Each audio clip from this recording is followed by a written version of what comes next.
Hi friends, அஸ்ஸலாமு அலைக்கும். இன்றைக்கி நான் நெய்யப்பம் தான் செய்ய போகிறேன். எப்படி செய்கிறதுன்னு பார்க்கலாம்.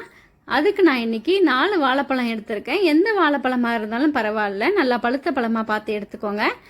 அரை முடி தேங்காய், 4 ஏலக்காய், அரை கப் அளவுக்கு வெல்லம், 3/4 கப் அளவுக்கு மைதா மாவு.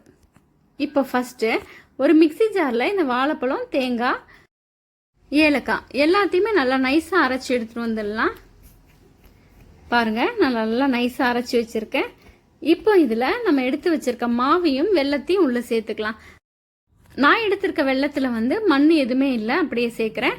நீங்கள் எடுக்கிற வெல்லத்தில் மண் ஏதாவது இருக்கும்னு நீங்கள் நினச்சிங்கன்னா அதை வெள்ளை பாகா ரெடி பண்ணி நீங்கள் உள்ளே சேர்த்துக்கலாம்.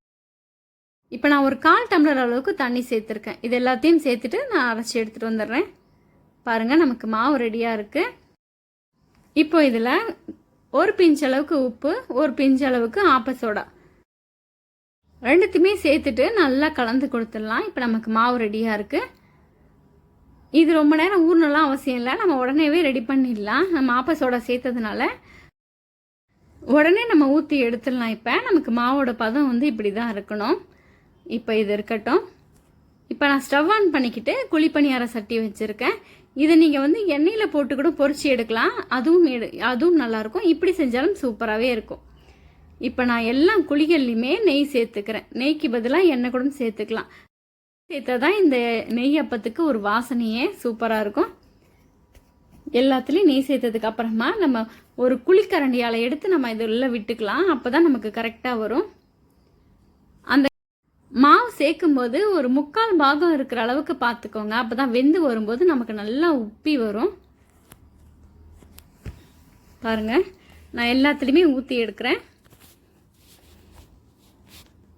இப்போது ஒரு 5 நிமிஷம் போல் ஆயிருக்கு. அடுப்பை மிதமான தீயில வச்சுக்கோங்க. அப்போ தான் நல்லா உள்ளே வெந்து வரும். இப்போ நான் ஒரு பக்கம் வெந்ததுக்கப்புறம் இன்னொரு பக்கம் திருப்பி போட்டுக்கிறேன். நல்ல வாசனையாக இருக்குது சுட்டு எடுக்கும்போதே. 2 பக்கம் நல்லா செவந்ததுக்கப்புறம் நம்ம வெளியில் எடுத்துடலாம். நல்லா பார்க்குறதுக்கே நல்லா பன்னு மாதிரி இருக்குல்ல.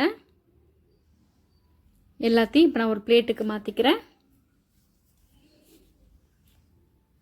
ரொம்ப ஈஸியாக, ரொம்ப டேஸ்ட்டாக நம்ம நெய்யப்பம் செஞ்சாச்சு. பாருங்கள் எப்படி இருக்குதுன்னு. நல்லா குண்டு குண்டாக இருக்குது, பார்க்க அழகாக இருக்குது. சாப்பிட்றதுக்கு ரொம்ப அட்டகாசமாக இருந்துச்சு. நல்லா பன்னு மாதிரி புசு புசுன்னு இருக்குது. உள்ளே நல்லா சாஃப்டாக வெந்து வந்திருக்கு. சின்ன பிள்ளைங்கள்லேருந்து பெரியவங்க வரைக்கும் எங்கள் வீட்டில் எல்லாரும் விரும்பி சாப்பிட்டாங்க. ஒரு தடவை நீங்கள் இந்த மாதிரி ட்ரை பண்ணி பாருங்கள். ட்ரை பண்ணி பார்த்துட்டு எப்படி வந்துச்சுன்னு கமெண்ட் பண்ணுங்கள். தேங்க்யூ.